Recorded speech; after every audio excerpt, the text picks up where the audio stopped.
Coming up on Saturday morning, you can walk to remember a loved one at the Providence Hospice Walk of Remembrance. It will be at Hewitt Park. Joining us now are Bronda Hayes and Jennifer Caballero. Now, Bronda is the community ambassador and Jennifer, bereavement coordinator for Providence. And why is an event like this important, Bronda?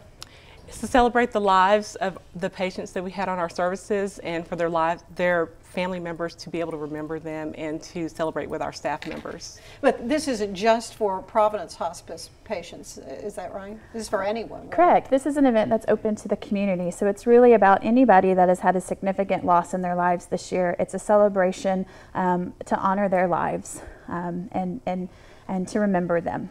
Oh, so what will you be doing? I know there's a walk, a gathering. There will be food and entertainment, and it's an upbeat. It's not a it's not a funeral. No, not at all.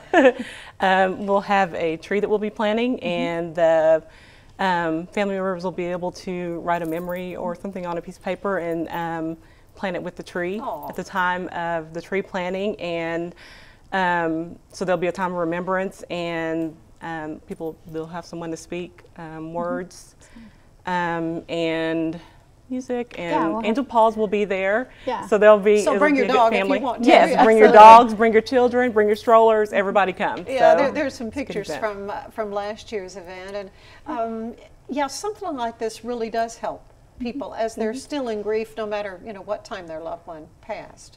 No, absolutely. I think any time that we have a moment where we can pause and celebrate and to think about the good memories and to be around other people who have experienced a loss.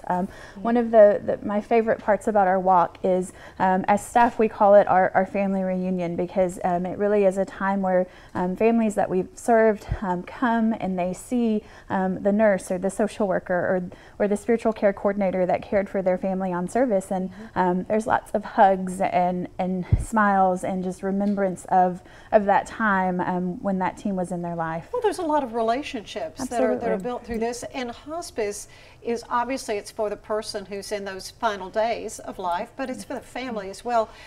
Bronda, what do you think is the biggest misconception people have about hospice care? So the biggest misconception, I believe, is that when you sign up for hospice, you're going to die the next day.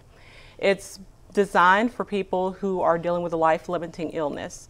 It's designed for people who there's no cure for whatever chronic illness they're dealing with. There's not a treatment that can stabilize them. And so at this point, they go from curative to comfort measures. And that's where we come in and we help them have a better quality of life. And we walk alongside them and provide care in their home or wherever they call home at that time. So in nursing homes, assisted livings, independent livings, or in one of our inpatient settings, to take care of them and just walk alongside them and give them the best quality of life. All right, well, this Remembrance Walk, it's coming up on Saturday at 9 a.m., 9 to 11 at Hewitt Park. There's no cost, I guess. Just show up. All right, thank you, ladies, so much for what you're doing.